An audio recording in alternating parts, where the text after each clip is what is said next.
Investment Kolkata চ্যানেলটিতে আপনাদের জানাচ্ছি স্বাগতম। চ্যানেলটিতে আমরা সবসময় কভার করব বর্তমান ক্রিপ্টোকারেন্সি মার্কেটের যে টোকেনগুলো আছে সেগুলো এবং বিটিসি এবং ইথেরিয়ামের যে চার্টগুলো আছে সেগুলো। তো যারা এই চ্যানেলটিতে আগে থেকেই সম্পৃক্ত আছেন তারা অবশ্যই চ্যানেলটি প্রত্যেকটি ভিডিওকে লাইক করবেন এবং শেয়ার করবেন, আর যারা মাত্র নতুন দেখছেন তারা অবশ্যই চ্যানেলটিতে সাবস্ক্রাইব করে বেল আইকনটিতে প্রেস করে দিবেন যেন পরবর্তী ভিডিওগুলোর নোটিফিকেশন আপনারা পেয়ে যান।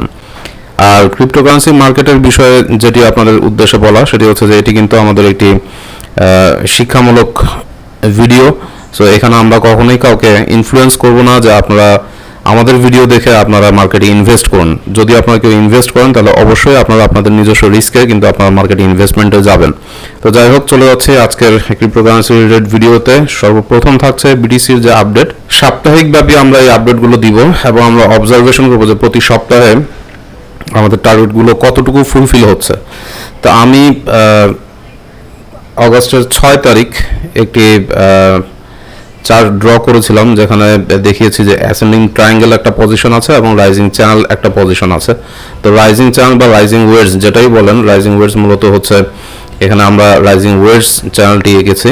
তো রাইজিং ওয়েডস প্যাটার্নটি মূলত হচ্ছে বিয়ারিশ প্যাটার্ন। তো বিয়ারিশ প্যাটার্ন ক্রিয়েট করার আগেও বর্তমানে যে চার্টের অবস্থা সেটি হচ্ছে যে একটা জায়গাতেই মার্কেট 3টা থেকে 4টা প্যাটার্ন ক্রিয়েট করে। সো ট্রেডারকে কনফার্ম হতে দেয় না যে আদৌ সেটা কি ব্রেকআউট হবে নাকি ব্রেকডাউন হবে।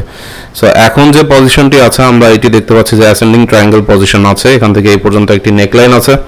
অ্যাসেন্ডিং ট্রায়াঙ্গেল পজিশনটি যদি ব্রেকআউট হয় সেই ক্ষেত্রে কিন্তু আমরা ম্যাক্সিমাম 27,535 পর্যন্ত দেখতে পারি প্রাইস বিটিসির।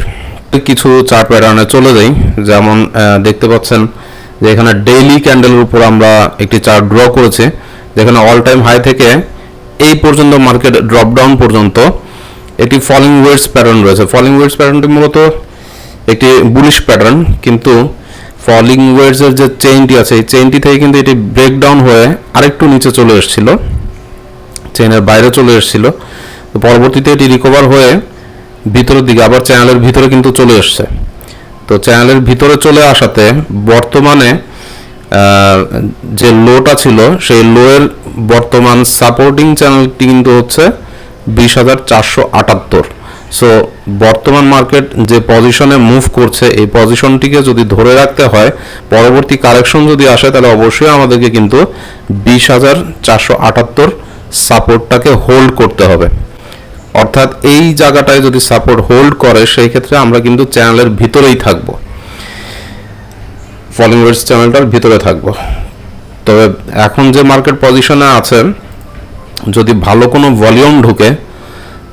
ভলিউম ঢুকলে আমরা অবশ্যই এই অ্যাসেন্ডিং ট্রায়াঙ্গেলের যে নেকলাইনটি আছে আমরা এটিকে ব্রেকআউট করতে পারবো এবং ব্রেকআউট করার পর সেটা কি ফেক ব্রেকআউট হবে নাকি ফুল ভলিউম প্রেসারে বাই প্রেসারে মার্কেট উপরের দিকে যাবে সেটাই হচ্ছে মুখ্য বিষয়।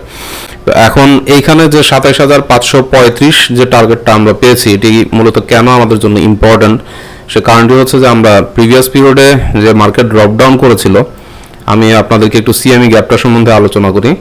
এখানে দেখতে পাচ্ছেন যে আমরা 21শে ডিসেম্বর 2020 এখান থেকে যখন মার্কেট উপরের দিকে যাচ্ছিল তখন কিন্তু এখানে একটা গ্যাপ রেখে গিয়েছিল, যে গ্যাপটা কিন্তু এইবার ড্রপ ডাউনে মার্কেট কিন্তু এই গ্যাপটাকে কিন্তু ফিল আপ করে দিয়েছে 10 জুন 2022। সো এই গ্যাপটা কিন্তু মোটামুটি আমাদের ফিল আপ হয়ে গেছে, মার্কেট ড্রপ ডাউন করে এই গ্যাপটা ফিল আপ করে দিয়েছে। বাট মার্কেট যখন ড্রপ ডাউন হচ্ছিল তখন কিন্তু উপরে একটি গ্যাপ রেখে চলে এসছে। সো আমরা আশাবাদী যে মার্কেটে যদি একটা ভালো ভলিউম ঢুকে তাহলে কিন্তু এই যে আমাদের যে 27,325 এবং 28,935 এর ভিতরে যে গ্যাপটা রয়েছে এই গ্যাপটা মার্কেট ফিল আপ করতে সক্ষম হবে। তো সেই হিসেবে আমরা যে একটু আগে যে চার্ট প্যাটার্নটি ড্র করেছি যে অ্যাসেন্ডিং ট্রায়াঙ্গেল প্যাটার্নটি যদি ব্রেকআউট হয় সেই ক্ষেত্রে যে 27,300 বা 27,535.51 যে আমরা প্রাইস রেঞ্জটি পেয়েছি সেটি কিন্তু মোটামুটি আমাদের এই সিএমই গ্যাপের সাথে সামঞ্জস্যপূর্ণ। দেখতে পাচ্ছি যে আমাদের এই গ্যাপটা কিন্তু তারা ফিল আপ করার মতো একটা টার্গেট আমরা কিন্তু পেয়ে গিয়েছি। যদি ভালো ভলিউম ঢুকে সেই ক্ষেত্রে কিন্তু 28,935 পর্যন্ত যাওয়ার পসিবিলিটি থাকবে, এবং এটাই কিন্তু হচ্ছে আমাদের একটা major point, major neckline, major resistance. চলে যাচ্ছে ইথারিয়ামের আপডেটে। আমরা চলে যাচ্ছি হচ্ছে ডেইলি ক্যান্ডেলে। ডেইলি ক্যান্ডেলের প্যাটার্নটাও কিন্তু মোটামুটি বিটিসির যে ডেইলি ক্যান্ডেল আমরা এর আগে অবজার্ভ করেছি প্রায় সেম, চ্যানেল ব্রেকডাউন করেছে। তো এখানেও কিন্তু এটি চ্যানেল ব্রেকডাউন করেছে।